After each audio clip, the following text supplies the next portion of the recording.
What up, guys? Your boy Quake back with a brand new episode of the Diverse Mentality Podcast, number 399. One episode away from 400, and this is the last episode that will be aired on Monday. If you guys didn't know, on the last podcast episode, I am forever changing the schedule. So no longer will there be 2 episodes a week. It will be 1 episode a week every Friday. So I will be recording it Thursday night or Friday morning, depending on how my schedule is, and we will be releasing it on Friday every week at 7 p.m. Eastern, the video version. We will try to get the audio version out earlier because I know people starting their Friday mornings out listening to the podcast would be the best ideal thing to do. But yeah, in the last episode I explained why it's just better for scheduling of everything that I got going on.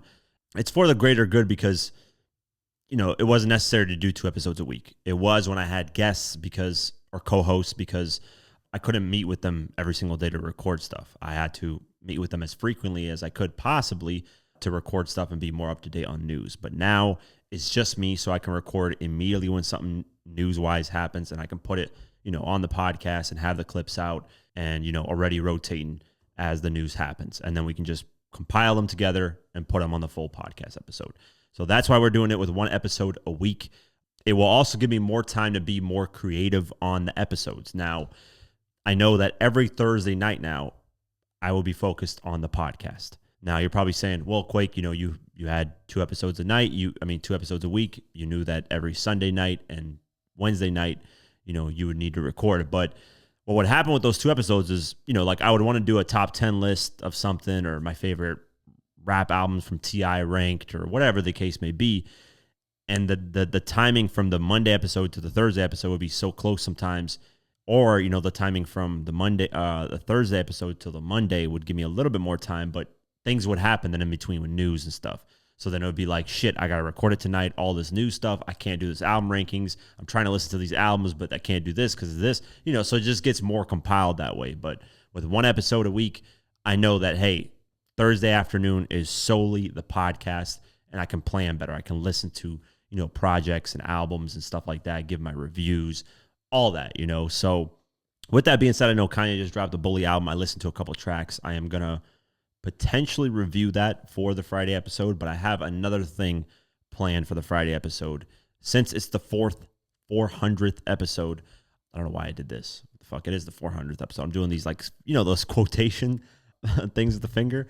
I don't know why I did that. But since it's the 400th episode, I decided to rank 50 Cent's albums. I've never done that, so since he's my favorite rapper, why not rank his albums? I'm also going to rank his mixtapes. And as I'm recording this episode on Sunday night, it is the anniversary for the G-Unit Radio mixtapes, the part 1. It came out 23 years ago today, as of the recording. But obviously, when you guys get the episode, it will be 23 years on one day. So that whole series is legendary. But with the mixtape rankings, I will just do the 50 Cent ones that are clear as day 50 Cent mixtapes, not like the G-Unit Radio ones, because that's, a mixture of everybody in G-Unit, So the 50 Cent mixtapes will be, the ones that are clearly his. I will rank them separately. So I'll do the albums, and then I'll do the mixtapes separately for that 400th episode. I will also try to review Kanye West's Bully. I can't guarantee it, but I listened to a couple of tracks. I'm going to try to listen to it throughout, as this, because I dropped this episode Monday, so it gives me about 4 days to kind of get ready to review it and drop that. As far as that full episode, we will probably be having longer episodes, maybe an hour and 30 minutes, maybe 2 hours, but it will be 1 episode a week. So, shout out to all of you that gave me feedback and said, yeah, I'm fine with it. It's all good. Yeah, it's just for a bunch of things that's going on right now. And it makes sense because I wish I could reveal it, man. I always say that. So, but once the time comes and you guys will know, then you guys will be like, all right, it makes sense. So yeah, it just gives me a lot more freedom to do a lot more different things. When you have 2 episodes a week, you got to be dedicated on a Sunday night and on a Wednesday night to record every single time. And it's caused sometimes scheduling issues and all this kind of stuff. But regardless, the podcast here to stay, just 1 episode a week. That's going to be more fully loaded. And, regular news will drop every single day as much as we can. My focus, the good thing about this is my focus has kind of drifted away from YouTube because I've been looking to expand Diverse Mentality as a company. and grow the social medias. On Facebook, we just hit 102,000 followers. So that's great. On X, we're at 7,000, and slowly gaining on there. TikTok, we're at 30 something thousand. So we're growing on other platforms. Facebook the fastest, obviously, because we're putting a lot of focus on there because they're actually paying creators pretty good over there. So that's why the focus has been on there. So my focus, now that I'm going to have a full-time employee for the first time in this company's history, my focus will be back on YouTube, which means documentaries, which means just, because the channel has been stagnant for the most part. And a lot of that has to do with YouTube changing its whole fucking system. I mean, they're pushing shorts way more. And this, as a content creator, I want to make this very clear. Try to stay away from short form content. Even with me being a content creator and pushing out content and wanting you guys to watch my stuff, I try to keep as long as content as I can on all these social medias, as long as it gets, 2, 3, 4 minutes, 5 minutes, 10 minutes, whatever I can release on these platforms, I try to do. I think short form content is ruining a lot of people's brains. I think it's making people a lot dumber, attention spans a lot shorter, just making things worse. So please try and stay away from short form content as much as possible. I encourage you to stay away from it. Don't even watch mine, even though I don't have a lot of short, like really, really short stuff. I think the last time I dropped a really short video, it's very, very, very hard for me to do that. Besides on this podcast when we clip like a news part where it's 3 minutes, I'm talking about it. Other than that, most of my content's long format. I mean, I just did the last video I dropped, which was the Jay-Z interview breakdown. It was about 18, 20 minutes or however long. So I don't really drop short form content, and I encourage people not to watch it. I think YouTube going down the route of pushing people towards shorts a lot more. I mean, if you go on the main YouTube page on your computer, you'll see 3 big videos, like long format videos, and then it'll just be shorts, shorts, shorts, and then maybe another 3 videos. It never used to be like that.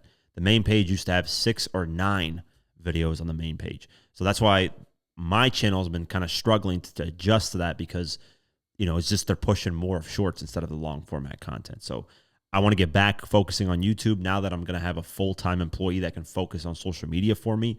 I will be on social media contributing, but not that much, versus now where it's like 50-50, or sometimes I can get during the day, depending on what it is. It can be 70-30 where I'm contributing 70% to social media, 80% just to get content out there.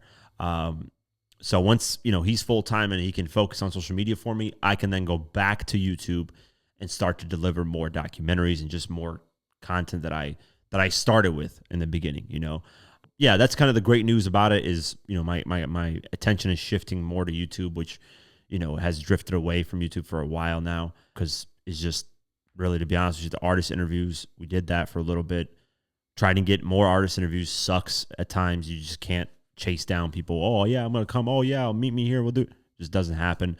So I always like relying on the documentaries because that's my bread and butter. That's what I always have done. That's how Diverse Mentality even got to where it's at right now, is because of that. So I'm going to focus more on the documentaries. I love doing them. That's my passion. All this other stuff can be, snap it away in a finger or just snap it away immediately. And I don't care. I just want to do documentaries. That's it. Whatever money I'm making, I just like to put it back into doing documentaries. That's what I want to do. So all this with growing Diverse Mentality, really any extra income I get from it, I just want to put it into documentaries. That's all I want to do because this other stuff is cool. I like the podcast because it gets me more connected to you guys, and I can kind of stay up on the news and look up, okay, what's going on this week, and kind of sometimes even it helps the documentaries because there's some stories that come out that I'm like, oh shit, I didn't know that. Let me add this. Let me save this for later for when I'm working on a project for the documentaries, so it contributes in that way. And it keeps me constantly having content come out instead of waiting 2 to 3 months for a documentary to come out with no videos coming out. So, there's benefits of the podcast as well. But yeah, enough of me rambling. The new schedule is every Friday at 7 p.m. Eastern. The video version of the podcast will be out. The audio version might be out earlier, but I can't promise that. So just remember, now, once a week, every Friday, 7 p.m. Eastern. That's the new schedule for the podcast. I'm excited because, there's a lot of things that will be shifting and changing for the better, which I can't speak, to behind the scenes. But yeah, man, very, very cool. I posted the DJ Who Kid, G-Unit Radio mixtapes DJ Hookit collaborated with me on the post. Very cool. I tried to get Snoop Dogg to collaborate. I don't think he will, but 50 Cent posted that Unit Radio mixtape post on his stories, which was cool as well. So, getting the co-sign and recognition from 2 out of the 3 people that are involved in the mixtape is very nice. So I'm hoping Snoop Dogg, collabs with me on there because he did last time. So if he doesn't, it's all good. I still love you, Snoop. By the way, and this is not a sponsorship, this is not a plug. I just wanted to say this because I was curious, right? Gin and Juice, the alcoholic drink that Dr. Dre and Snoop Dogg released. I was just like, let me just try this. I'm not an alcohol drinker. I don't really drink like that. Last time I drank was the beginning of January when I had my brother-in-law here visiting. Yeah, I drank in the beginning of January at like a restaurant a little bit. That's it. Last time was New Year's, so it was like a little like between there, right? So I had been 3 months or whatever you want to call it. So I was like, you know what? Let me just get some gin and juice, the drinks that Dr. Dre and Snoop Dogg. I don't know where I saw them. I was just like, fuck it, man. Let me just get them. I got the melon flavor. And it was actually really good, man. Like surprisingly very good. Usually when like an artist is trying to push a product, 9 times out of 10 it sucks. But this was actually good. So I don't know, for what that's worth, if you're somebody that drinks and you haven't tried the Snoop and Dre gin and juice drinks, try it out. Try the melon flavor if you're a fan of melon. I think I tried the apricot as well, so that was good too. So I think there's a citrus flavor. There's probably a few other flavors, but I haven't tried those. But yeah, check those out, man. Shameless plug, I guess. I'm not getting compensated for it. But hey, if Snoop Dogg wants to sponsor the podcast and get some gin and juice on here, hey, if we make a deal happen, I tried the drink. I like it. Now, personally, I don't really drink a lot of alcohol, so I don't know if I would actually take the deal because it's like somebody that doesn't really drink is pushing the drink, which is kind of a little, I guess not really authentic, I guess, because I love the drink, but it's like I don't really drink like that. So me pushing that would be like, the energy drink that I had, I actually do drink energy drinks often, which I take breaks. I take little hiatuses because people are like, be careful, don't drink too many energy drinks. I know. I don't drink, an astronomical amount. There's times where I drink 1 a day and that's it, or I'll skip, 30 days and just drink water only and won't drink any energy drinks. So I keep it pretty simple. But yeah, let's get into the news, man. There's a lot of stuff, and a lot of it has to do with J. Cole still on this promo run with interviews. So we're going to talk about that. We're going to break that down, and a few other things, just updates from a lot of like lawsuits and whatever else that we've been talking about throughout the years. Let's get into the news, and the first thing is YNW Melly is requesting prison release yet again. So let's go over this. In February of 2019, authorities arrested YNW Melly for allegedly murdering his friends YNW Juvie and YNW Sack Chaser the previous year. After 7 years behind bars since, in a 2023 mistrial, he's reportedly once again trying to secure bond ahead of his double murder retrial. According to Miami Herald, the rapper's new legal team reportedly filed a motion on Wednesday evening, March 25th, requesting an evidentiary bond hearing. Attorneys Carrie Hawkwart and I don't know how to pronounce these fucking last names, and Drew Fidley reportedly pointed to the alleged emergence of additional evidence not previously considered relating to bail. However, the lawyers reportedly did not specify what this alleged new evidence entails or how it could help Melly's case. As of yesterday, Thursday, March 26th, the Broward County Court has not decided on this matter. The Herald reports that the Broward Circuit Judge Martin Feen might schedule an author hearing. This would permit courts to consider bonds for defendants with charges that typically don't merit bail eligibility. All in all, this is Florida MC's 4th attempt to release from prison. The court denied the previous 3 attempts. In this case, YNW Melly is entitled to an evidentiary hearing. I can't pronounce words, man. Evidentiary hearing. I'm terrible at pronouncing some words, man. For bond reconsideration due to charges and circumstances and the emergence of additional evidence not previously considered by either this court or the predecessor judge. The new filing reportedly reads, per No Jumper on Instagram. Yeah, man, I've said this millions of times. I don't know if he did it or not, if he actually murdered them or not. All I do know is this guy's been literally locked up since February 2019 without actually being guilty of anything yet or innocent or whatever. Like, that's ridiculous, man. He should at least have bond. After all this time, at least after the mistrial, should have been like, all right, you know what? You got bond at least. Because 2019, where are we at right now? We're in 2026, February 2019. So you're looking at 7 years ago, this guy got locked up. Now it's heading into 8 years. Insane, man. Fucking insane. Like I said, I don't know if he did it or not. That's not what my point here isn't that. My point is this judicial system is insane. I would be losing my mind if I was locked up for something that hasn't gone to trial. If I feel like I'm innocent, hey, man, let's go to trial. Let's get this shit done. Yeah, that's the update on it, man. Hopefully there actually is a trial, and hopefully, it actually doesn't lead to a mistrial. So we'll see what happens. Universal Music Group has responded to Drake, and they labeled Drake a hypocrite. So let's go over this.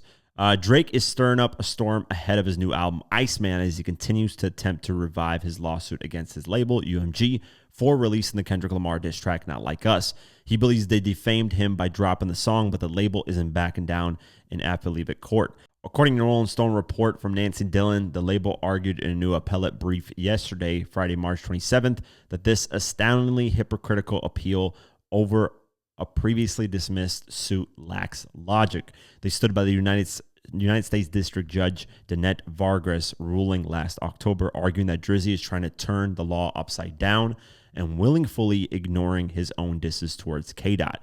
Furthermore, UMG claimed that Toronto superstars' accusations do not accurately assess the context of rap beef that Kendrick's allegations of pedophilia surfaced from. They believe Judge Vargas was correct in labeling attacks from both sides as non-actionable opinion. The label also called it nonsensical for the OVO mogul to reference rap lyrics being used in criminal trials as precedent for this appeal. They called this assessment hypocritical due to his signing of a November 2022 petition blasting lawyers for using musical expression as legal facts.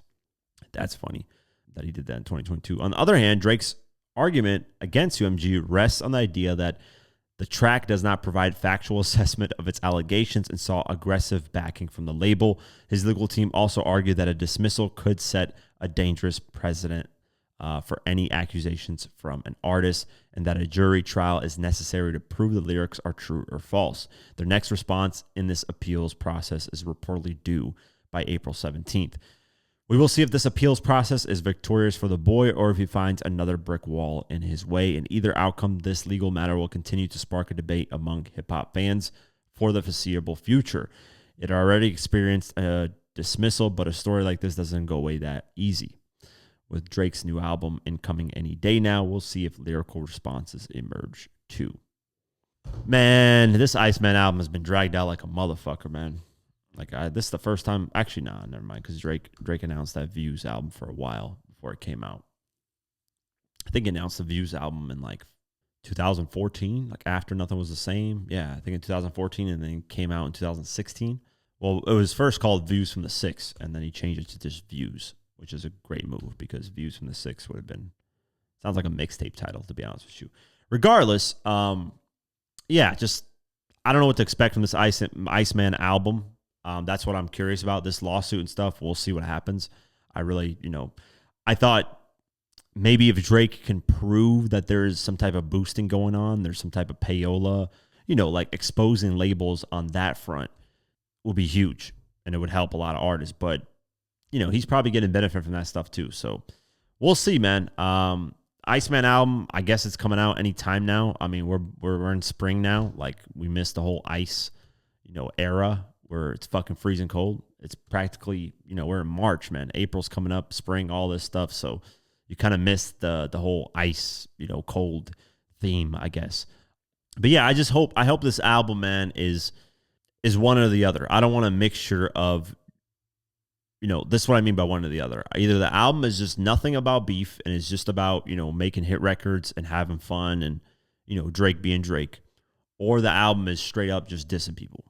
I hate the mixture and combo, subliminals and passive aggressive and all this shit. I don't want that from this album. To be honest with you, a lot of the recent Drake albums haven't been that good, but that's just my opinion.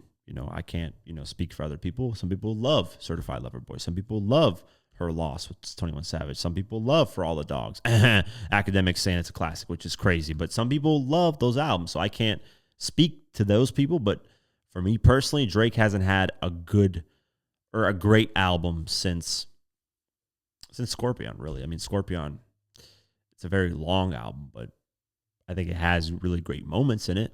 But to me, the last like really, really damn near classic that Drake dropped was Nothing Was the Same.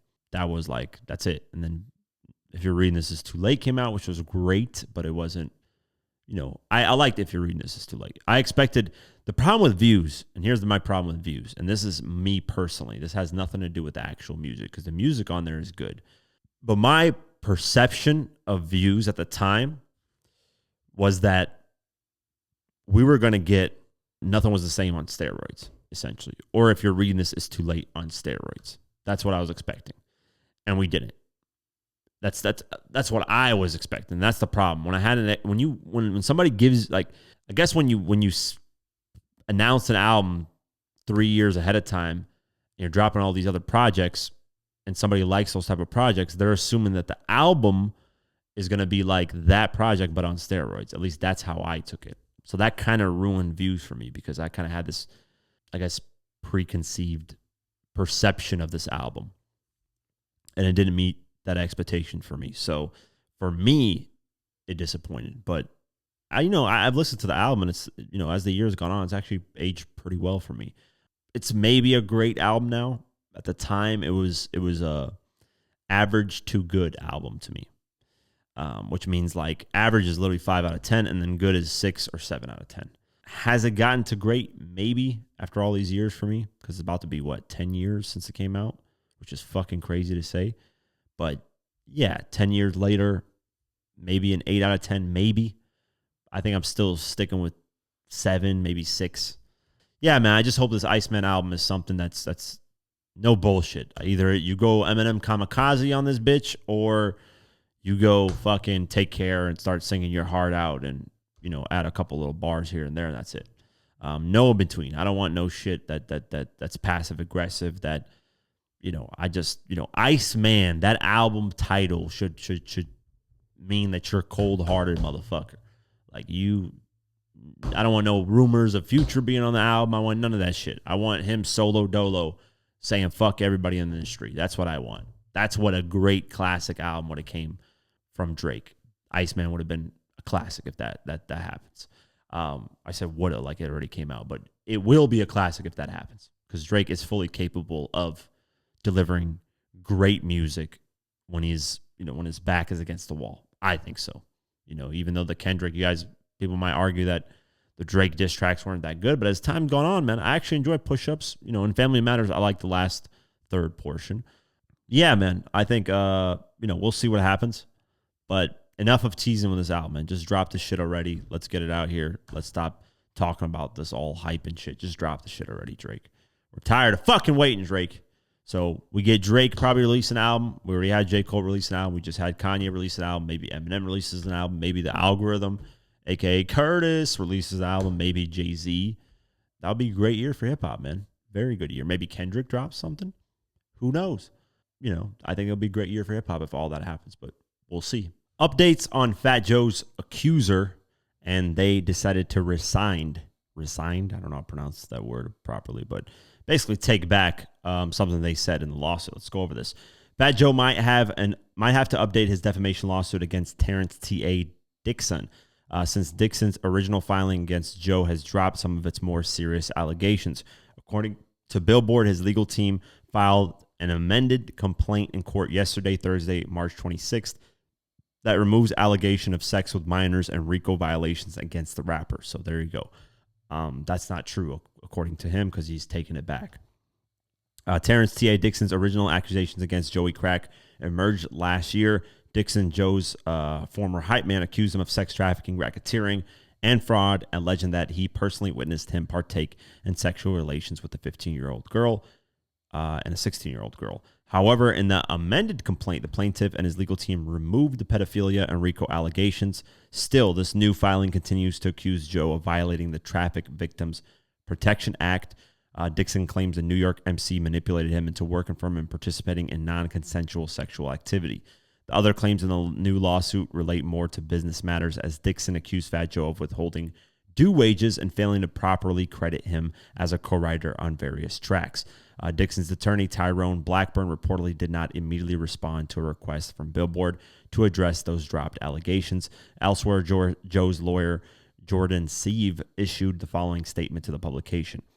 Their decision to now voluntarily amend Mr. Dixon's complaint, removing all allegations involving transportation of minors, statutory rape, and RICO, and recast this matter primarily as financial dispute about royalties and wages allegedly owed, only reinforces that allegations were baseless and that Mr. Cartanega is the one being targeted. So there you go, man. All those other accusations that were more serious and crazy have been redacted, basically taken back. So now it's basically issues of not being paid properly. And there you go, man. People want their money, and they're going to accuse you of crazy shit if they don't get their money, which is kind of insane, man. That's morally, here's the thing, man. Because I've done work for people, and they didn't pay me. You know, I've had that happen to me before, where I've helped somebody. I remember developing an app with this guy who, you know, at the time it was a dumb decision because when we were doing the hip hop blog thing, he had one of my employees at the time, and I was 16 years old and I had employees, but they weren't full time or anything. I was paying them, you know, like $100, $200, $300 a month, but still, at like 16 years old, I had my own business with part-time employees, right? And he ended up getting one of my employees to turn against me. And this is an employee that I bought a laptop for, like for $2,000 at the time, which was expensive. And, you know, I'd pay him.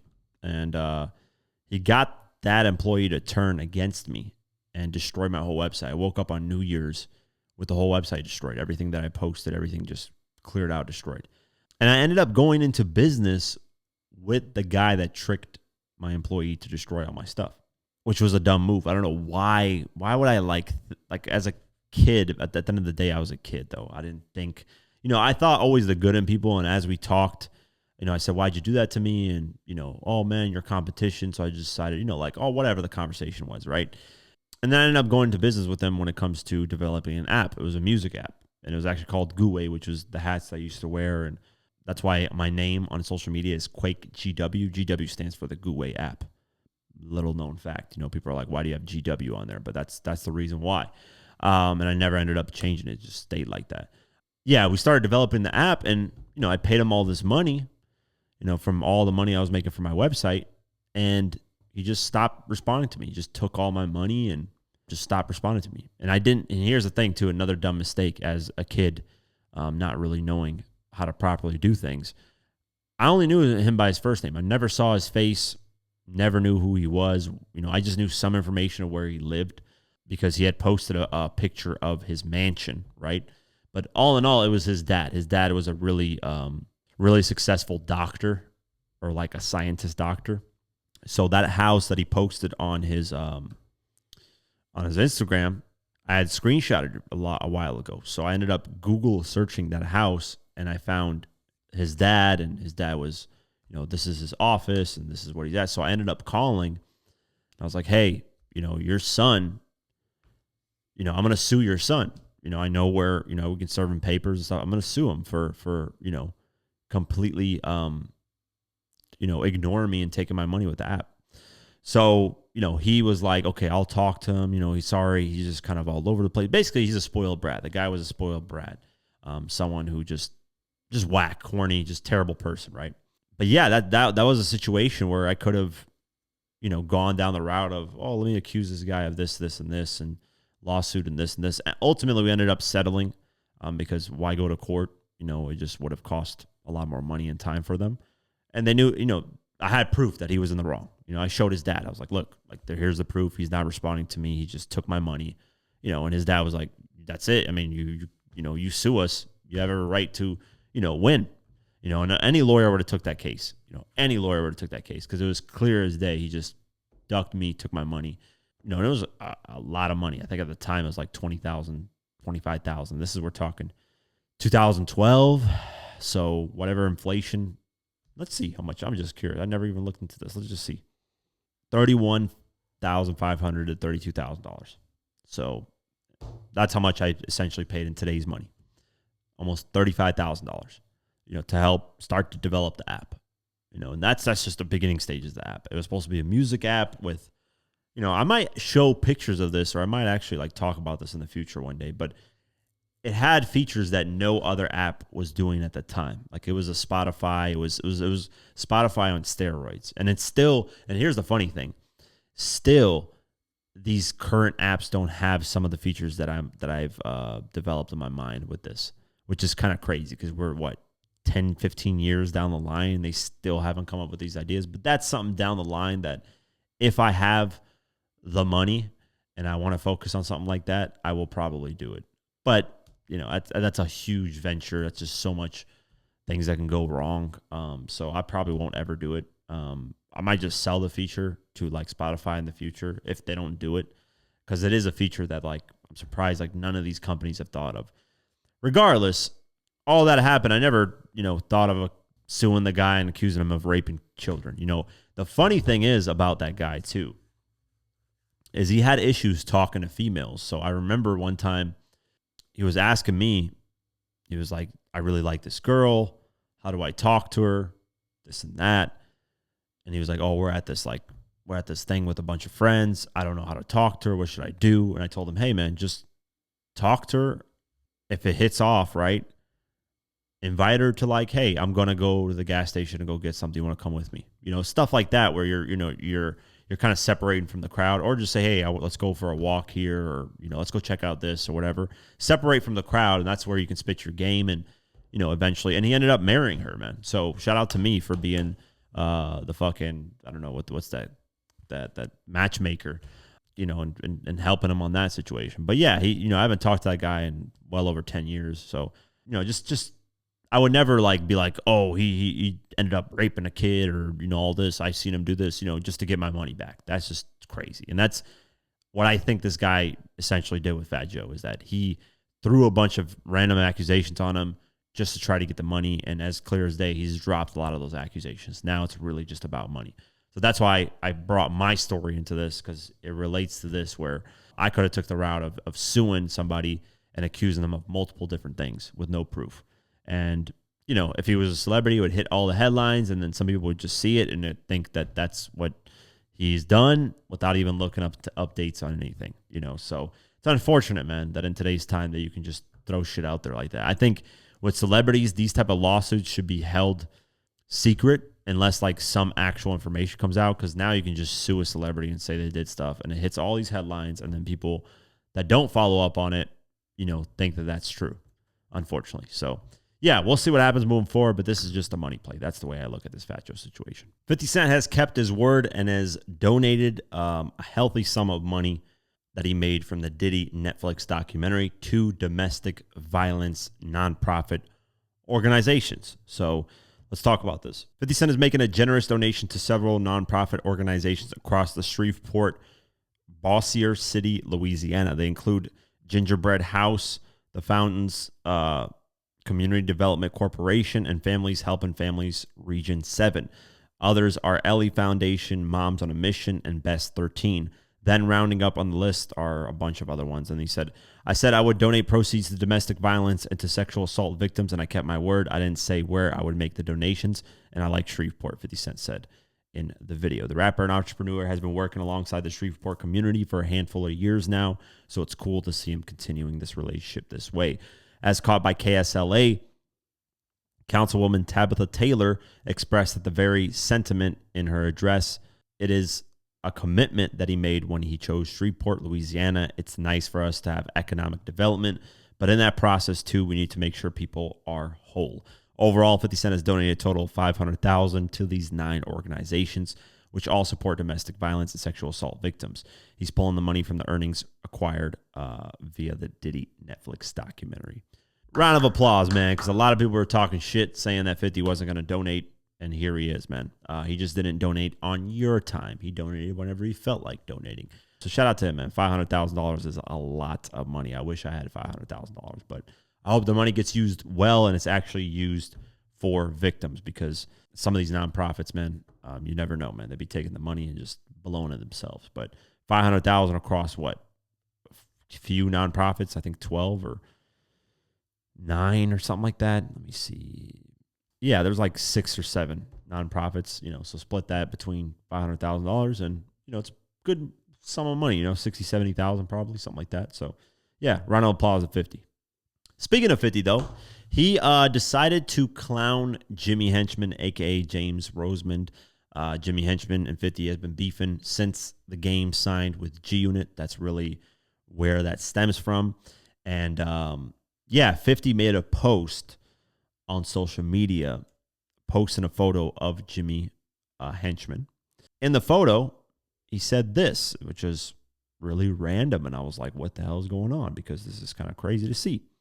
He said, laugh my ass off. Jimmy the rat got poked up in the joint. It's hard to be tough around tough N-words, LOL. Well, Supreme's son decided to call Jimmy Henchman and ask if he actually did get attacked in prison. So check out the clip. This call is from a federal prison. You will not be charged for this call. This call is from Jimmy. This call will be recorded and subject to monitoring at any time. To accept this call, press 5.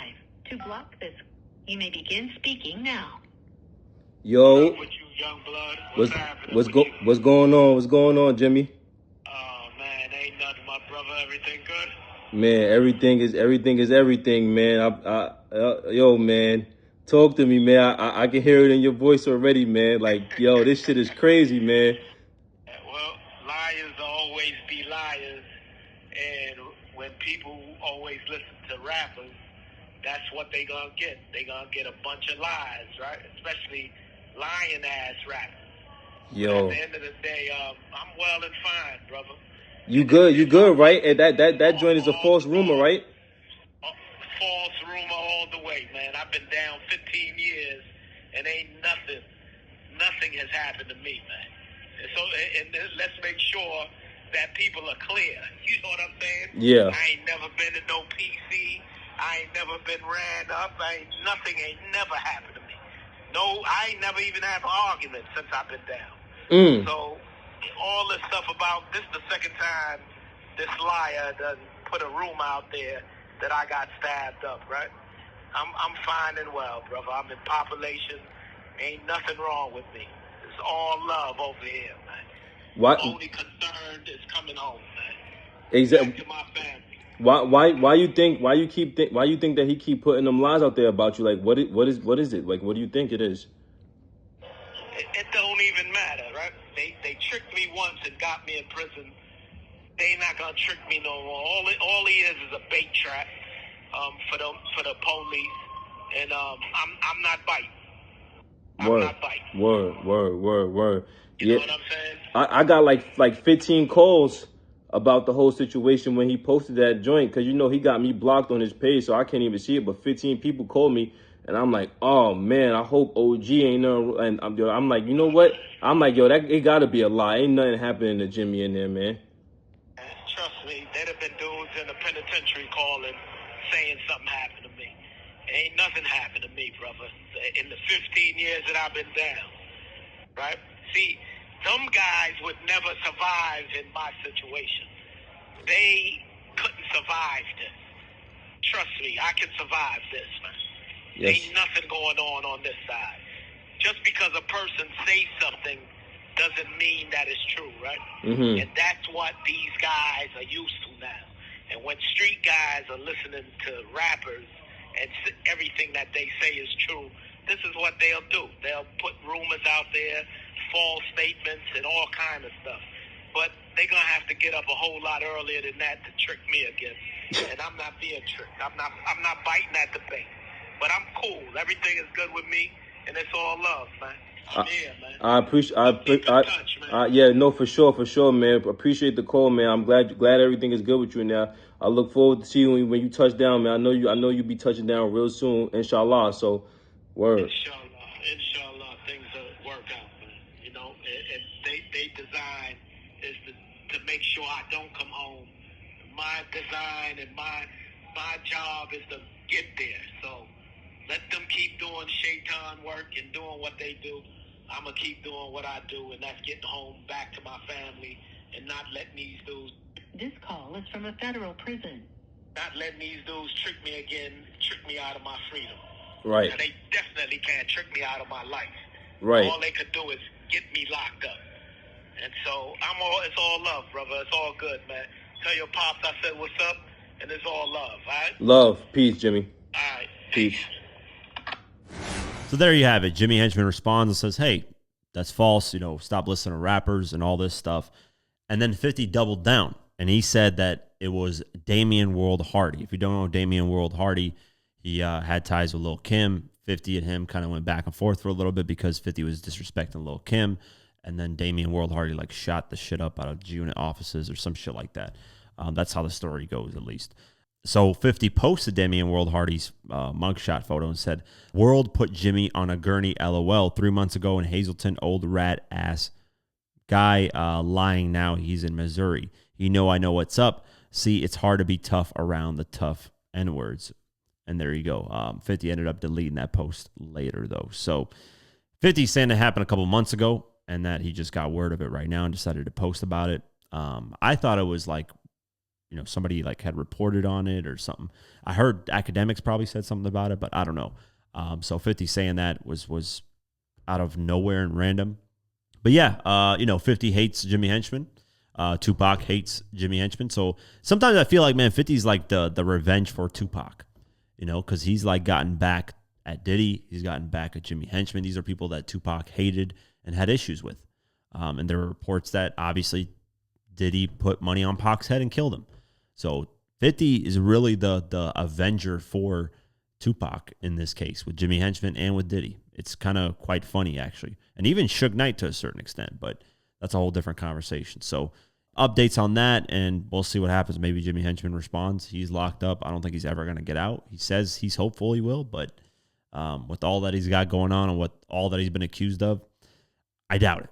But, hey, man, that's a bunch of street stuff that, you know, I'm not even qualified to talk about. So let's keep it moving. J. Cole did another podcast, and this one is the Carmelo Anthony one. I think it's called, 7 p.m. in Brooklyn, right? And, I can't go over the whole thing. I can't show every single clip because obviously for copyright reasons. But I want to talk about some of the cool things that he said that he didn't say in the other one with Cameron and the one with Apple Music. He revealed that first-person shooter was originally meant to be Drake and Kendrick Lamar. But apparently to J. Cole, the way he understands it is that Drake had sent Kendrick the record. Kendrick never responded, and time just passed, and Drake was like, let me just get Cole on this record instead of Kendrick. And then that's how, that whole thing happened. There were also, who was the person that said it? But, man, I'm slipping my mind. But there were reports from this person. But basically, this person said that Drake has always hated Kendrick. Like, he's never wanted to do music with him, that he was in the studio and, he saw, just like Drake try to send Kendrick records and Kendrick just never cared to do music with him. So forget who it was, man. I wish I could remember who said that, these past like headlines and news. But yeah, man, to me, that seems like some hater shit. Like Drake always been cool with Kendrick and wanted to do music with him. And then Kendrick has been like, fuck you, I don't want to do music with you. Sounds like some hater shit, man. Some stuff that's brewing has been crazy. But continuing on, J. Cole in this interview also denied the rumors that Schoolboy Q told him to back out of the Kendrick and Drake beef. So he said that isn't real. That never happened. And he said there's a lot of like fake things that came out during their battle, or not his battle, but the Drake Kendrick era issue when the beef was happening. He said he saw a lot of people say a lot of things that were not true at all. And with that being said, that proves that a lot of these celebrities do check online and look at narratives and all this stuff, especially when the battle's happening. But here is one thing that I'm going to play from this interview, and this is the one that got me most interested. J. Cole basically admitted that he's not the best rapper, and that when he raps about being the best is just part of his persona when he's rapping. So check out this clip.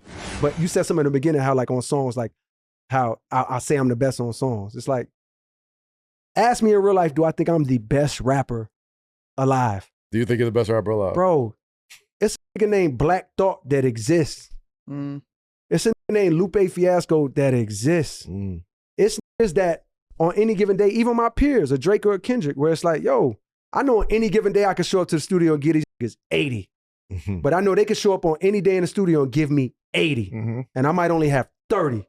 Like, so if I'm taking on a rap persona, like when I'm rapping, of course, that's what I like to, that's how I like to rap. And guess what? Sometimes I hit the mark and I say shit, and I spit a verse that really might have you believe in that shit. But if you ask me in real life, do I walk around like I'm the best rapper alive? No. Like I'm the best ever? No. But when I put on that motherfucking cape, like that's how I try to attack shit. And have there been things and moments and verses where I'm writing this shit and I'm like, I know I'm not fucking with this. Absolutely. But in reality, do I walk around this earth like there's no nigga better than me in real life? Like I can't get in the studio with Black Thought and he just give me 90. You know what I mean? And I'm sitting there like, I got 25 for you. You know what I mean? Or any one of these amazing rappers. But I think people hear me say it because they don't know me for real. Right. They hear me say it in a verse so much when I have on the cape. It sounds convincing like a mom. It sounds convincing because I'm really doing that shit that's going to have it like, man, he think he, yeah.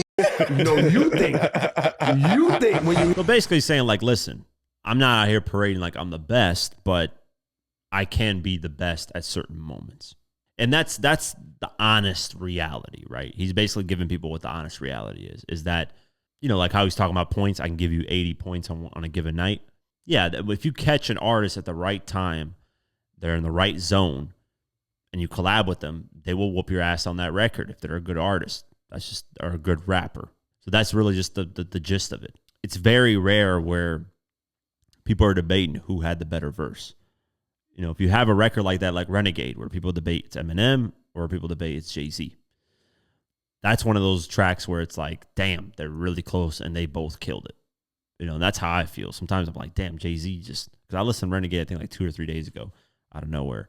Just Jay-Z, some of the shit he was saying was just back to my wall, ashy knuckles, la la din, whatever the fuck he'd be saying, because I can't verbatim, I'm going to butcher the whole verse. But then Eminem, you know, if I had a politician kicking these minutes, like, I'll kick him with it in a minute. You know, all that shit that he was saying, it's like, it's hard, man, to go back and forth. But what J. Cole is saying here is like, hey, I talk that shit as a rapper, but I know that, hey, there are times where I can get on a record and somebody can spank me. You know, so he's keeping it brutally honest, unlike Game, who just says I'm the best ever and nobody can ever beat me, when he's gotten his ass handed to him sometimes on tracks too. And I would say Kendrick Lamar actually handed on the City record. Kendrick snapped on that and destroyed Game on that record. But so yeah, just Cole is basically saying, listen, man, I say I'm the best, but there are people out there that can out-rap me on any given day, but then there's sometimes where I can out-rap them. You know, and he mentions Black Thought and Lupe Fiasco. Shout out to both of them, especially Lupe for getting his props as well, because, you know, he's one of the best to ever do it lyrically out there. But yeah, he got like backlash for this. You know, a lot of people are saying, man, what the fuck you doing? Like, let me actually click on this actual tweet. And let's see. This is someone's GOAT, by the way. People laughing. I thought Cole was for a competition and being the best. So we should just listen to his music, not as himself, but as some sort of an avatar. Someone made a meme saying, meet the neutral man. So he's neutral and everything. Yeah, so, you know, people are giving him flack here and there. Some people are saying, hey, man, he's like, be smart about it.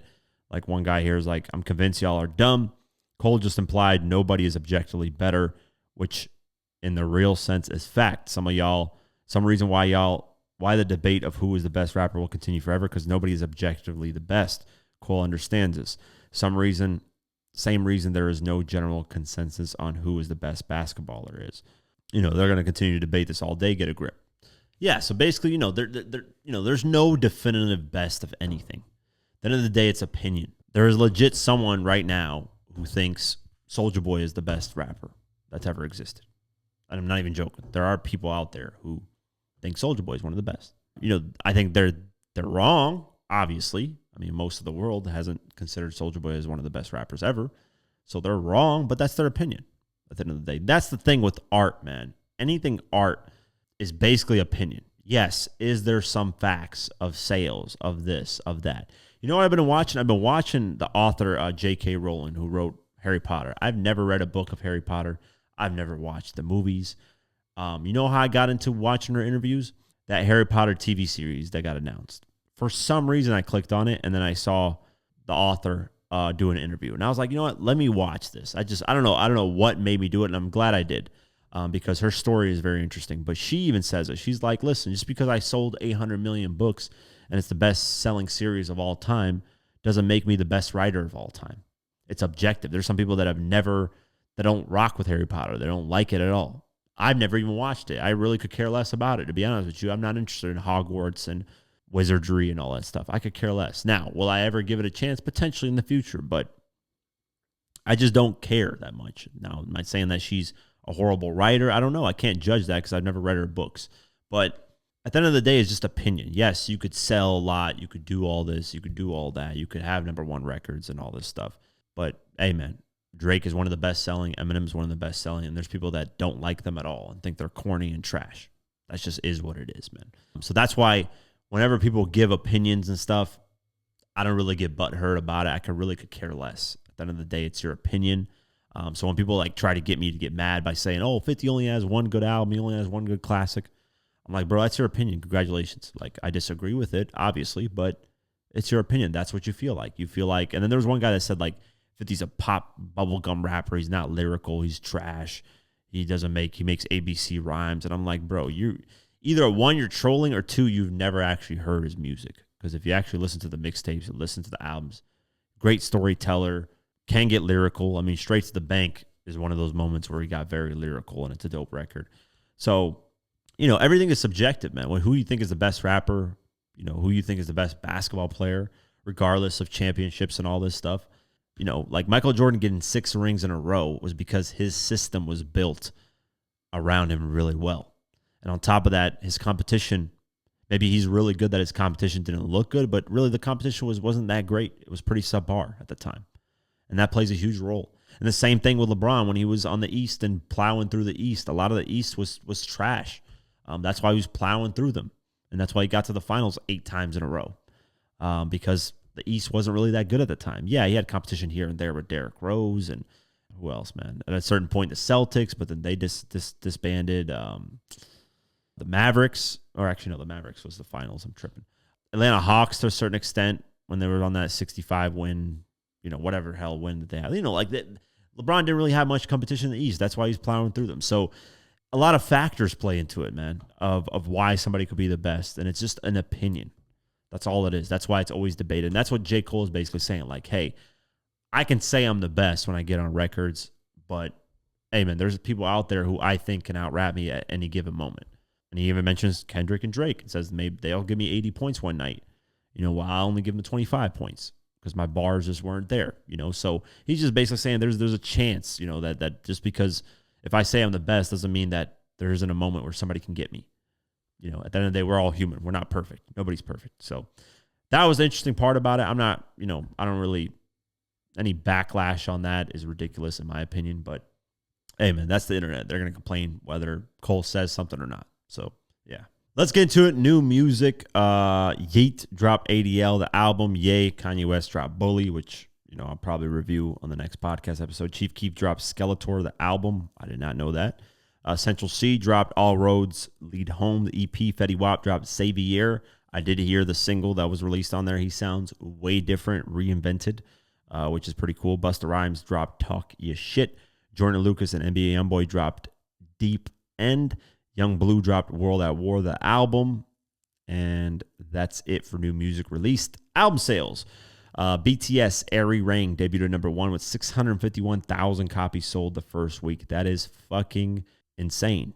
They did 540,000 physical copies, which is vinyls, I'm assuming. Damn, so they did more physical copies than actual streaming. So that's why I'm saying, man, people think it's all streaming when people do numbers sometimes, but it's not. So shout out to them, yeah. #2, debut Luke Combs, The Way I Am, 98,000 sold first week. Morg Wallen, I'm the Problem, #3 with 76,000 sold. Harry Styles, #4. Kiss the Time Disco Occasionally, 64,000 sold. Don Toliver, Octane, #5, 54,000 sold. Olivia Dean, The Art of Loving, #6, 53,000 sold. Bad Bunny, Number 7 with 53,000 sold. Number 8, Bruno Mars, The Romantic, 45,000 sold. Morgan Wallen, One Thing at a Time, 38,000 sold at number 9. And the number 10, K-Pop Demon Hunters Soundtrack with 36,000 sold. Scrolling down the list, Drake Take Care, number 23 with 24,000 sold, almost 25,000. Michael Jackson, number 1, number 28 with 23,000 sold. J. Cole, The Fall Off, number 29 with 22,000 sold. Cardi B, MI Drama, number 31 with 20,000 sold. Drake Views, number 34 with 19,000 sold. Party Next Door and Drake, Some Sexy Songs for You at number 40 with 18,000 sold.